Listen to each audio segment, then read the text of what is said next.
Research can be quite scary, so I think the key thing for anybody thinking about a research career is that they have to believe in their ability to do research.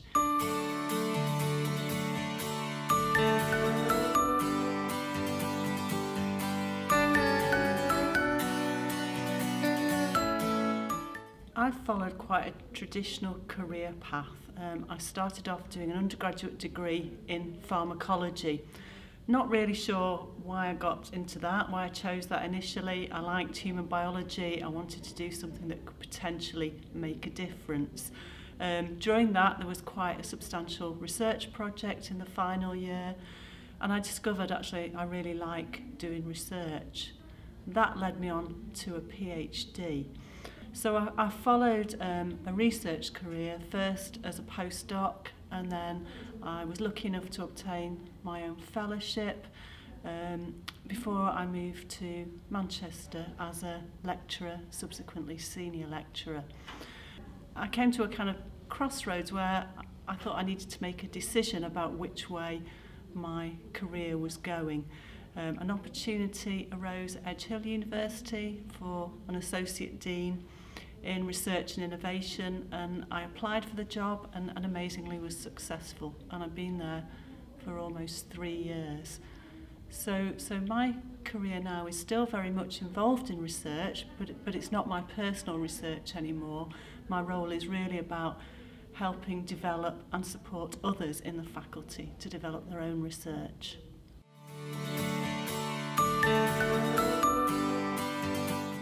My recent career move, when I took up the position of Associate Dean, I think that was a big step for me. There was lots of learning for me to do, but I was very well supported, and I've had enormous opportunities in this position.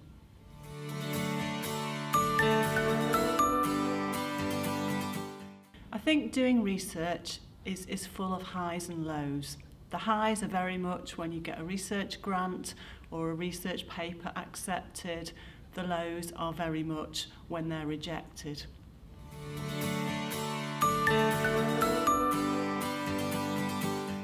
I've always felt very supported in the places I've worked in, and people have always encouraged me to kind of push myself further and to develop my own career.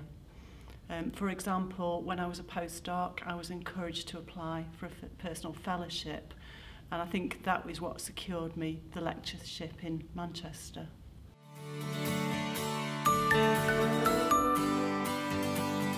Drive forward research in the Faculty of Health and Social Care at Edge Hill University. And particularly important is building those links with the NHS so that the research that we do at Edge Hill is relevant and will ultimately impact positively on patient care and patient outcomes.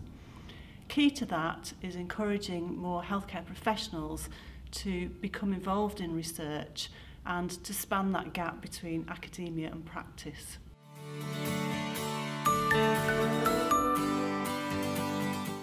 First, I think you need to develop a thick skin. You have to be prepared for the lows.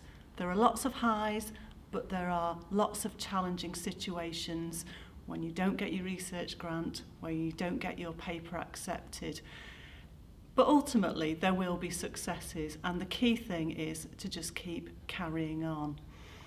I think the other piece of advice I would give to my younger self is that you have got to be confident in your ability and actually sometimes not be afraid to volunteer, to do things and to push yourselves forward.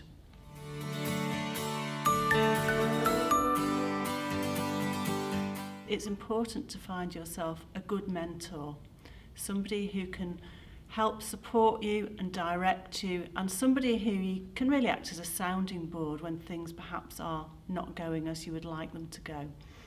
I think identifying a role model is also important, somebody potentially who you can model your career on.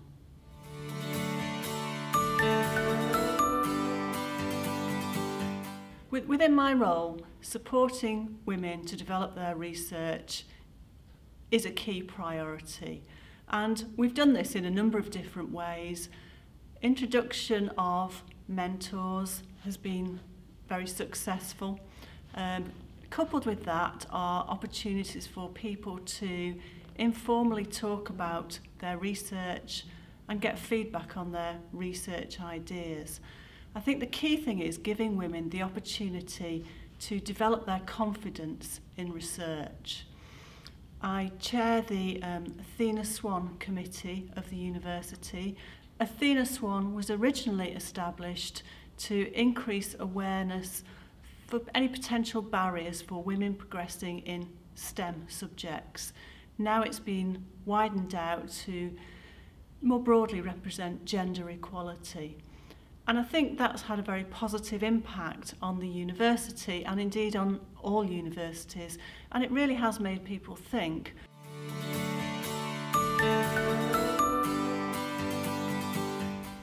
There's been some absolutely fantastic female researchers, and I do feel that confidence is still a key barrier to many women progressing through a research career. And for this reason, it is really important that we celebrate the success of women researchers.